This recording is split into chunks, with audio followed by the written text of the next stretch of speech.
What's up guys, Houndish here, and today we have an update in the form of This Week at Bungie. And so as always we get a little bit of news, including some additional patch notes that were missed in the update on Tuesday, and that includes a fix for firing line and Hawkmoon's paracausal shot not getting bonus damage. They also confirm that they are going to be nerfing the Vex MYTHOCLAST, so some adjustments coming to that weapon in the future, and they speak about legendary Astral alignment and a few other things which we'll talk about in the video. So as always guys, I hope you enjoy this one, but without further delay, let's get into it. Now, first up today, we mentioned a Vex MYTHOCLAST nerf, and it looks like this is going to be another update that we'll see in the patch in December, alongside the anniversary update. So DMG tweeted, "Re-Vex MYTHOCLAST feeling a bit hot. The team is looking at toning down the Mytho in the December patch, and the goal isn't to nerf it into the ground, but some tuning is felt to be in order. Once we have more information, we'll let you all know."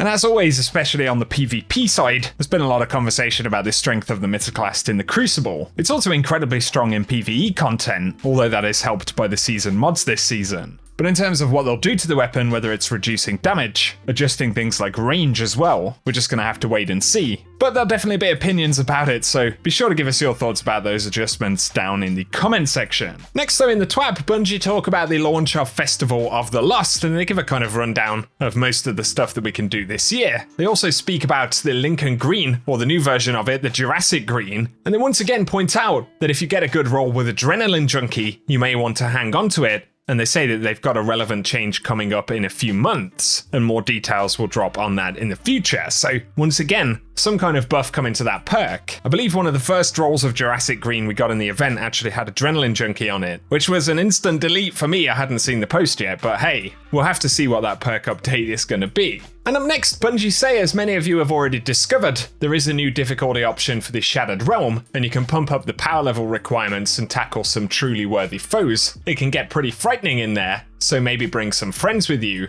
And they point out that the chests are dropping high stat gear, so it's certainly worth your while. I actually wasn't even sure what the reward was for that just yet. I did do one earlier on today.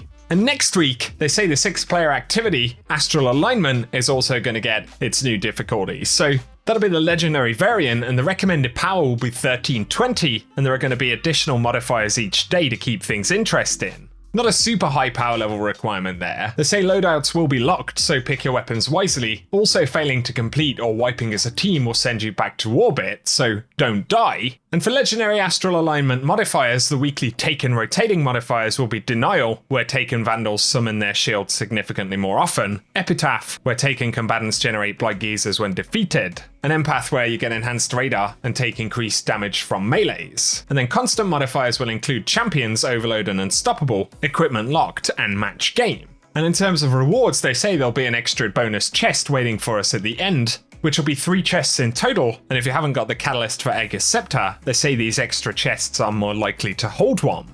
So that could be useful for a few players. I'll probably dive into a few, as I haven't picked up the Scepter Catalyst just yet. Let us know any of your experiences in the Shattered Realm as well. And next for the TWAB, they say earlier this week we released update 3.3.1 that included Festival of the Lost and a laundry list of additional changes, but they missed a few patch notes in the change list. And so they fixed a problem with Hawkmoon's paracausal shot not getting bonus damage, and they say the temporary fix for this means that you will once again lose the buff if you pull out your ghost on the final round, and this will be fixed in a future update. They also fixed an issue where the firing line perk wasn't giving the intended 20% damage buff. So firing line was actually fixed, which is definitely positive. I'll be pulling out a few linear fusion rifles with that on. And then they fixed an issue with the Monte Carlo ornament Western Front causing the weapon to have increased recoil, and the Ariana's Vow ornament Bound by Oath, so that it now shows the first glance perk status correctly. And for Bottom Tree Dawnblade and Igniting Touch, they fixed a problem where all Igniting Touch detonations counted as melee damage. So some additional patch changes right there, definitely positive that firing line was sorted out. And also for Xbox and blocked players, they say when the update was released, some Xbox players have noticed an increase in the number of blocked players that were appearing for them in their roster listings, and this is the result of a fix they implemented in the release that wasn't previously respecting Xbox privacy settings for crossplay.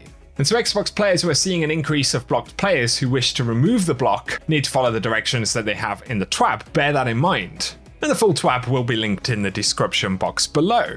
They also have a known issues section, and Steam players who are receiving disk write errors will need to manually delete certain files. They also recognise the Year 1 faction raid trials and vendor armor ornaments can only be unlocked through armor synthesis via synthweave templates and not class-specific synthweave bolts. Certain image assets for the dinosaur-themed armor sets in Eververse containing minor inaccuracies. Missing spectral pages in Empire hunts, and a few other things which you can also check out in the TWAB.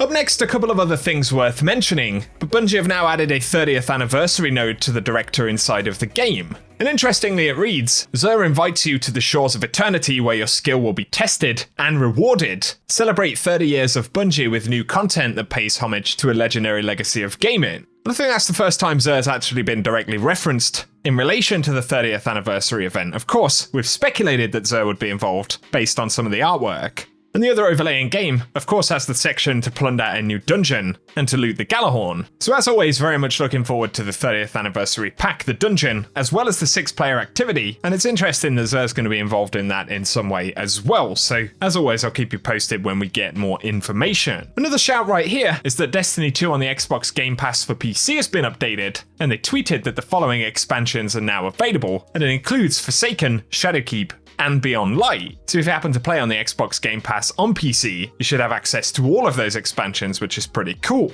Also, the Bungie store tweeted about the new emblem called Bump in the Night, and this one's associated with Festival of the Lost. And basically you only have to unlock the first couple of pages, and then you have to sign in with your Bungie account into the Bungie store, which I believe has to be linked with your main Bungie account, and it's possible to redeem the reward. It of course some confusion because you actually have to add it to your basket as though you're going to purchase it, but of course it is free assuming you've met the requirements, so you just have to go to the checkout and you'll be sent the code to get the emblem. Bungie Help also tweeted that players who reached the maximum number of players on their blocked list cannot add more players to the list until they've removed at least one player. They also say they're aware of an issue in which notifications of this limit being reached are being suppressed for players attempting to block someone while already at the maximum number of blocked players. And so, just a heads up on that, if it's an issue you've been affected by. I don't even know what the block limit is, you'd maybe have to block quite a few people. But bear in mind there is a limit, and the game won't always notify when you've actually hit that limit, so keep it in mind. But otherwise guys, that's what we've got to talk about in the video today. So, as always, give us any thoughts that you have on the TWAB stuff for today. I'll keep you posted with all of the information about upcoming patches, the 30th anniversary, and content that we're going to get throughout the remainder of this season. So